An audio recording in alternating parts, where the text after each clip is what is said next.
There's just a few that I can think of. Like if I'm playing a solo where it's all come together and there's some quietness in the audience. Everybody has lost the sense of the seconds ticking away. It really is as if everybody's time is suspended. You have lots of abandon. Find ways to just be very expressive. My family is pretty musical going back a few generations.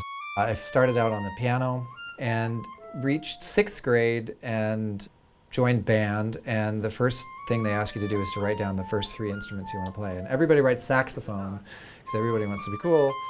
And I wrote saxophone, and they ended up saying you can play the clarinet. But once I got the clarinet in my hand, I realized, this is something I think I can do. I think my brain fits around this instrument. And by the time I was in 9th grade, I was sure I was going to have some kind of musical career. Not bad.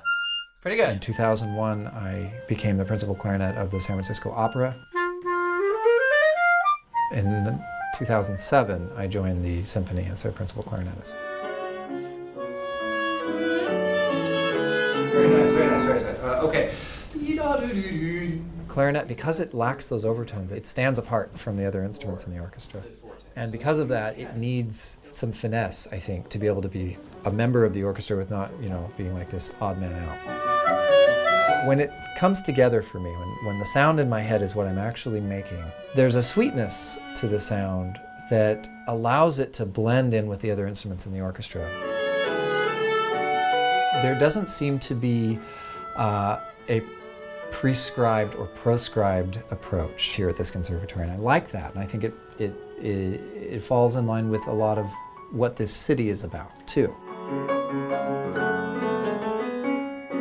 A teacher has to provide for the student the best way forward in which to play without creating tension.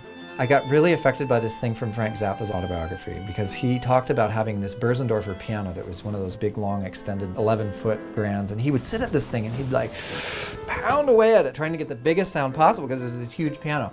And then I think it was Slonimsky came in and was visiting him, and he sat down at the piano and he just went like this, plunk, and the piano went roar. Because he sat there and relaxed himself into the sound. And I tell this story to every student, and then to get them to do the same thing, have them play through a passage, kind of tense, and then see if they can do it with as much relaxation as possible.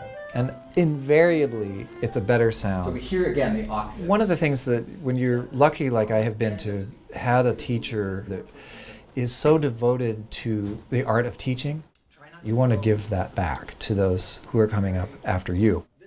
For me, I just want to hand down what has been given to me.